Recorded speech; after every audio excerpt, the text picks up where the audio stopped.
ನಮಸ್ಕಾರ. ವನಜಾ ಮಲ್ನಾಡ್ ಬಂದಾಯಿತು, ಹೊಸ ವಿಡಿಯೋ ತಂದಾಯಿತು. ಬನ್ನಿ ಇವತ್ತು ಕೃಷ್ಣ ರುಕ್ಕು ಸೀರಿಯಲ್ಲು ಏನು ಸ್ಟೋರಿ ಹೇಗೆ ಮೂವ್ ಆಗುತ್ತೆ ನೋಡೋಣಂತೆ. ಅದಕ್ಕಿಂತ ಮುಂಚೆ ನನ್ನ ವಿಡಿಯೋಕ್ಕೆ ಸಬ್ಸ್ಕ್ರೈಬ್ ಮಾಡಿಲ್ಲ ಅಂದರೆ ದಯವಿಟ್ಟು ಸಬ್ಸ್ಕ್ರೈಬ್ ಮಾಡ್ಕೊಳ್ಳಿ, ಹಾಗೆ ಒಂದು ಲೈಕ್ ಕೊಡಿ. ಕೃಷ್ಣ ಇವತ್ತು ಅವ್ರ ಅಪ್ಪನ ಕರ್ಕೊಂಡು ಆಫೀಸಿಗೆ ಹೋಗೋಕ್ಕೆ ಅಂತ ಹೊರಟಿದ್ದಾನೆ. ಡ್ರೈವರ್ ಕೈ ಕೊಟ್ಟಿರೋದ್ರಿಂದ ಡ್ರೈವರು ಬಂದಿಲ್ಲ ಇವತ್ತು. ಹಂಗಾಗ್ಬಿಟ್ಟು ಡ್ರೈವರ್ ಬಂದರೆ ಕೃಷ್ಣಗೇನು ಅದು ಅವಕಾಶ ಇರಲ್ಲ. ಡ್ರೈವರ್ ಬರದೇ ಇದ್ದಿದ್ದಕ್ಕೆ ಕೃಷ್ಣನೇ ಆಫೀಸಿಗೆ ಕರ್ಕೊಂಡು ಹೋಗಬೇಕು. ಕರ್ಕೊಂಡು ಹೋಗ್ತಿರುವಾಗ ಅಲ್ಲಿ ರೋಡಲ್ಲಿ ಯಾರೋ ಒಬ್ಬ ಅಡ್ಡ ಬಂದುಬಿಡ್ತಾನೆ ಬೈಕಲ್ಲಿ. ಅಡ್ಡ ಬಂದು ಕೃಷ್ಣಗೆ ಬಾಯಿಗೆ ಬಂದಂಗೆ ಬೈತಾನೆ. ಬೈದಾಗ ಕೃಷ್ಣ ಏನೂ ಮಾತಾಡಲ್ಲ ಅಪ್ಪ ಇರೋದ್ರಿಂದ. ಆವಾಗ ಅಪ್ಪ ಅವ್ರ ಅಪ್ಪನೇ ಕೆಳಗೆ ಇಳಿದ್ಬಿಟ್ಟು ಅವನದೇನು ತಪ್ಪಿಲ್ಲ, ನೀನು ಅಡ್ಡ ಬಂದಿದ್ದು ನಿನ್ನ ತಪ್ಪು, ಅವನ ಹತ್ರ ಸಾರಿ ಕೇಳು ಅಂತ ಕೇಳಿಸ್ತಾನೆ. ಆವಾಗ ಸಾರಿ ಸರ್ ತಪ್ಪಾಯಿತು ಅಂತ ಹೇಳಿ ಕೃಷ್ಣಂಗೆ ಸಾರಿ ಕೇಳಿ ಹೊರಟೋಯ್ತಾನೆ ಅವನು. ಆಮೇಲೆ ಅಲ್ಲಿ ಆಫೀಸ್ ಹತ್ರ ಬರ್ತಾರೆ. ಆವಾಗ ಅವ್ರ ಅಪ್ಪ ಹೂ ತಗೊಳ್ತಾನೆ, ಫೋಟೋಕ್ಕೆ ಹೆಂಡ್ತಿ ಫೋಟೋಕ್ಕೆ ಹೂ ಹಾಕೋಕ್ಕೆ ಹೂ ತಗೊಳ್ತಾನೆ. ಹೂ ತಗೊಂಡಾಗ ಇವನು ಕೆಳಗಿಳಿದು ಪ್ರತಿ ದಿವಸನೂ ಸರ್ ಹೂ ತಗೋ ಹೋಗ್ತಾರಾ ಅಂತ ಕೇಳ್ತಾನೆ. ಹೌದು ಸರ್, ಪ್ರತಿ ದಿವಸ ಹೂ ತಗೊಂಡೋಗಿ ಅಮ್ಮನವ್ರ ಫೋಟೋಕ್ಕೆ ಹಾಕ್ತಾರೆ ಅಂತ ಹೇಳ್ತಾಳೆ. ಆವಾಗ ನನಗೂ ಒಂದು ಮೊಳ ಕೊಡು ಅಂತ ಕೇಳ್ತಾನೆ. ಹೌದಾ ಸರ್ ಅಂತೇಳಿ ಹಾಕಿ ಕೊಡ್ತಾಳೆ. ಆ ಹೂ ತಗೊಂಡೋಗಿ ಏನು ಮಾಡಲಿ ಅಂತ ಯೋಚನೆ ಮಾಡ್ತಾ ಇರ್ತಾನೆ. ಆಮೇಲೆ ರುಕ್ಕು ಆಫೀಸಲ್ಲಿ ಇರ್ತಾಳೆ.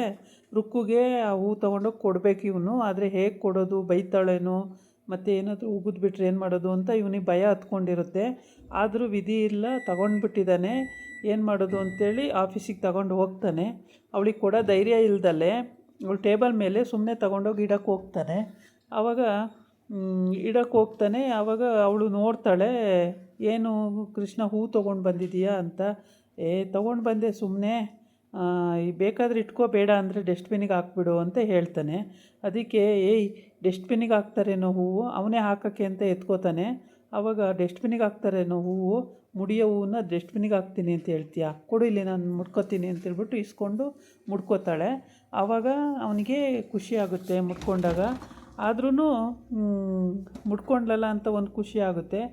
ಆದರೆ ಹತ್ರ ಹೋಗಬೇಕು, ಆದರೆ ಅವಳು ಅವಕಾಶ ಕೊಡಲ್ಲ. ಅವಳು ಯಾವಾಗಲ ಅವಳು ಕೆಲಸ ಮಾಡ್ತಿದ್ದಾಗ ಹಂಗೇನಾದ್ರು ಡಿಸ್ಟರ್ಬ್ ಮಾಡಿದ್ರೆ ಸಿಕ್ಕಾಪಟ್ಟೆ ರೇಗ್ಬಿಡ್ತಾಳೆ. ಹಂಗಾಗಿ ಅವನಿಗೆ ಭಯ ಜಾಸ್ತಿ, ರೇಗ್ಬಿಡ್ತಾಳೆ ಅಂತೇಳ್ಬಿಟ್ಟು. ಹಾಗಾಗಿ ಅವನು ನೋಡ್ತಾ ಇರ್ತಾನೆ. ಆಮೇಲೆ ಏನು ಮತ್ತೆ ಇಲ್ಲೇ ನೋಡ್ತಿದ್ದೀಯಲ್ಲ ಕೃಷ್ಣ ಅಂತ ಕೇಳ್ತಾಳೆ. ಏನಿಲ್ಲ ಅಂತಾನೆ. ಆಮೇಲೆ ಆ ಮಲ್ಲಿಗೆ ಹೂವು ಮುಡ್ದಿರ್ತಾಳಲ್ಲ, ಅದ್ರ ಘಮ ಕುಡಿಯೋಕ್ಕೆ ಅಂತೇಳಿ ಬಗ್ತಾನೆ. ಏನು ಈ ಕಡೆ ಬಗ್ತಾ ಇದೆಯಲ್ಲ, ಏನಕ್ಕೋ ಅಂತ ಕೇಳ್ತಾಳೆ. ಏನಿಲ್ಲ ಸುಮ್ಮನೆ ಅಂತಾನೆ. ಏನೋ ಸುಮ್ಮನೆ ಏನಿಲ್ಲ, ಏನಕ್ಕೆ ಬಗ್ತಿದ್ದೆ ಹೇಳು ಅಂತೆ. ಏನಿಲ್ಲ ಸುಮ್ಮನೆ ಅಂತಾನೆ. ಆಮೇಲೆ ಅವಳು ಕೆಲಸ ಅವಳು ಮಾಡ್ತಾ ಇರ್ತಾಳೆ. ಅವಳ ಪಾಡಿಗೆ ಅವಳು ಕೆಲಸ ಮಾಡಿಕೊಂಡು ಅವಳು ಹೋಗ್ತಾ ಇರ್ತಾಳೆ. ಈ ಕಡೆ ಬಂದು ಇವನು ಟೂರ್ ಕಳಿಸಿರ್ತಾರಲ್ಲ, ಇಬ್ಬರು ಟೂರ್ ಹೊರಟಿರ್ತಾರೆ. ಆವಾಗ ಇವನಿಗೆ ದೊಡ್ಡ ಮಗನಿಗೆ ವಿನಯ್ಗೆ ಖುಷಿ ಆಗ್ತಿರುತ್ತೆ, ಏನೋ ಹೆಂಡ್ತಿ ಜೊತೆ ಬರ್ತಿದ್ದಾಳೆ ಅಂತೇಳ್ಬಿಟ್ಟು. ಆದರೆ ಇವಳು ಬೇರೆ ಪ್ಲ್ಯಾನೇ ಮಾಡ್ಕೊಂಡು ಹೋಗ್ತಾ ಇದ್ದಾಳೆ. ಕಲ್ಯಾಣಿ ಏನು ಅಂದರೆ ಏರ್ಪೋರ್ಟಲ್ಲಿ ಏರೋಪ್ಲೇನ್ ಹತ್ತೋ ಹೊತ್ತಿಗೆ ಎಲ್ಲ ಫಿನಿಷಿಂಗ್ ಆಗುತ್ತೆ, ಎಲ್ಲ ಮುಗ್ದೋಗುತ್ತೆ ಅಂತ ಇವಳು ಅನ್ಕೋತಾ ಇರ್ತಾಳೆ. ಆದರೆ ಅವನು ಏನೋ ನನ್ನ ಹೆಂಡ್ತಿ ಅಲ್ಲಿಗೆ ಹೋದ್ರೂ ಅಚ್ಚುಕಟ್ಟೆ ಮಾತುಕತೆ ಆಡಿಕೊಂಡು ಬರೋ ಹೊತ್ತಿಗೆ ಸರಿಯಾಗಿ ಬರ್ತೀವೇನೋ ಅಂತ ಅವನ ಆಸೆ ಇಟ್ಕೊಂಡಿರ್ತಾನೆ. ಇವಳು ಈ ಥರ ಕ್ರಿಮಿನಲ್ ಆಸೆ, ಇವಳದು ಕ್ರಿಮಿನಲ್ ಮೈಂಡ್ ಉಪಯೋಗಿಸ್ತಾ ಇರ್ತಾಳೆ. ಅಂದರೆ ಏನಾದ್ರು ಅವನಿಗೆ ತೊಂದರೆ ಮಾಡ್ತಾಳೋ ಏನೋ ಗೊತ್ತಿಲ್ಲ. ಒಟ್ಟಿಗೆ ಆ ಕಡೆ ರೌಡಿಗಳನ್ನ ಕಳಿಸ್ಬಿಟ್ಟಿದ್ದಾನೆ. ಅವರಿಬ್ಬರು ಹನಿಮೂನ್ಗೆ ಹೋಗ್ತಾವ್ರೆ, ಅವ್ರಿಗೆ ಹೋಗಿ ಅಟ್ಯಾಕ್ ಮಾಡು ಅಂತೇಳಿ ಕಳಿಸ್ಬಿಟ್ಟಿದ್ದಾನೆ. ಈ ಕಡೆ ಇವಳು ಕೂತ್ಕೊಂಡಿದ್ದಾಳೆ. ರುಕ್ಕು ಆಫೀಸಲ್ಲಿ ಕೆಲಸ ಮಾಡ್ತಾಯಿದ್ದಾಳೆ. ಅವಳಿಗೆ ತುಂಬಾ ಸಿನ್ಸಿಯರಾಗಿ ಅವಳು ಕೆಲಸ ಮಾಡ್ಕೊಂಡು ಅವಳ ಕೆಲಸದಲ್ಲಿ ಹೋಗ್ತಾ ಇರ್ತಾಳೆ. ಯಾರಿಗೂ ಡಿಸ್ಟರ್ಬ್ ಆಗ್ದಂಗೆ ಅವಳ ಪಾಡಿಗೆ ಅವಳು ಲೆಕ್ಕಾಚಾರ ಎಲ್ಲ ನೋಡಿಕೊಂಡು, ಅವ್ರದ್ದು ಅಂಗಡಿ ಲೆಕ್ಕಾಚಾರಗಳು ಎಲ್ಲವನ್ನೂ ನೀಟಾಗಿ ನೋಡಿಕೊಂಡು ಹೋಗ್ತಾ ಇರ್ತಾಳೆ. ಯಾರೂ ಡಿಸ್ಟರ್ಬ್ ಮಾಡಲ್ಲ. ಮಾಡಿದ್ರೆ ಕೃಷ್ಣ ಒಬ್ಬನೇ ಹೋಗೋದು ಅಲ್ಲಿಗೆ, ಮತ್ತು ಯಾರೂ ಮಾಡಲ್ಲ. ಇಲ್ಲಾಂದರೆ ಅವ್ರ ಅಪ್ಪ ಲೆಕ್ಕಾಚಾರವಾಗಿ ಮಾತಾಡೋಕ್ಕೆ ಅವ್ರ ಅಪ್ಪನೇ ಹೋಗ್ತಾರೆ. ಇಲ್ಲಾಂದರೆ ಇವಳೇ ಅವ್ರ ಮನೆಗೆ ಹೋಗಿ ಸಂಜೆ ಲೆಕ್ಕ ಎಲ್ಲ ಕೊಟ್ಬಿಟ್ಟು ಮನೆಗೆ ವಾಪಸ್ ಹೋಗ್ತಾಳೆ. ಈ ರೀತಿ ಇವ್ರ ಮನೆಯದು ವ್ಯವಹಾರಗಳು ನಡೀತಾ ಇರುತ್ತೆ. ರುಕ್ಕು ಯಾರ ತಂಟೆಗೂ ಹೋಗಲ್ಲ. ಅಕ್ಕ ಭಾವ ಟೂರ್ ಹೋಗ್ತಿರೋ ಅವಳಿಗೆ ನಿಜವಾಗ್ಲೂ ಆ ವಿಷಯಗಳೇ ಗೊತ್ತಿರಲ್ಲ. ಹೇಳ್ಬೇಕಂದ್ರೆ ಈ ರೌಡಿಗಳು ಹಿಂದೆ ಇದ್ದಾರೆ, ಈ ಥರ ಮಾಡ್ತಾರೆ, ಏನೂ ಗೊತ್ತಿಲ್ಲ ಪಾಪ. ಅವಳ ಪಾಡಿಗೆ ಅವಳು ಆಫೀಸಲ್ಲಿ ಕೆಲಸ ಮಾಡ್ಕೊಂಡು ಹೋಗ್ತಾ ಇರ್ತಾಳೆ. ಕೃಷ್ಣ ಇವನು ರುಕ್ಕುನ ಲವ್ ಮಾಡ್ತಾ ಇರೋದ್ರಿಂದ ಕೃಷ್ಣ ಹಿಂದೆ ಬಿದ್ದಿರ್ತಾನೆ. ಆದರೆ ಅವನಿಗೆ ಧೈರ್ಯ ಇಲ್ಲ, ಹೇಳೋದಕ್ಕೆ ಧೈರ್ಯ ಇಲ್ದಲೆ ಹೆದ್ರುಕೊಂಡು ಸುಮ್ಮನೆ ಇರ್ತಾನೆ. ಇವನಿಗೂ ಒಂದು ಆಫೀಸಲ್ಲಿ ಕೆಲಸ ಅಂತ ಕೊಟ್ಟಿದ್ದಾರೆ, ಮತ್ತು ತಿಂಗಳಿಗೆ ಅಂತ ಸಂಬಳ ಕೊಡ್ತಾರೆ. ಆ ಸಂಬಳ ಕೊಡೋಂಗೆ ಮಾಡಿದ್ದೆ ರುಕ್ಕು ಸರ್ಗೆ ಹೇಳಿ, ಅವ್ರ ಅಪ್ಪಂಗೆ ಹೇಳಿ, ಸರ್ ಕೆಲಸ ಮಾಡ್ತಾನೆ ಕೃಷ್ಣ, ಅವನಿಗೂ ಖರ್ಚು ವೆಚ್ಚ ಇರ್ತಾವಲ್ವ ಸರ್, ಅವನಿಗೂ ಸಂಬಳ ಅಂತ ಕೊಟ್ಟರೆ ಅವನಿಗೆ ಒಳ್ಳೇದಲ್ವ ಸರ್ ಅಂತೆಲ್ಲ ಹೇಳಿ ಕನ್ವಿನ್ಸ್ ಮಾಡಿದ ಮೇಲೆ ಅವನು ಒಪ್ಕೊಂಡು ಸಂಬಳ ಕೊಡ್ತಾನೆ.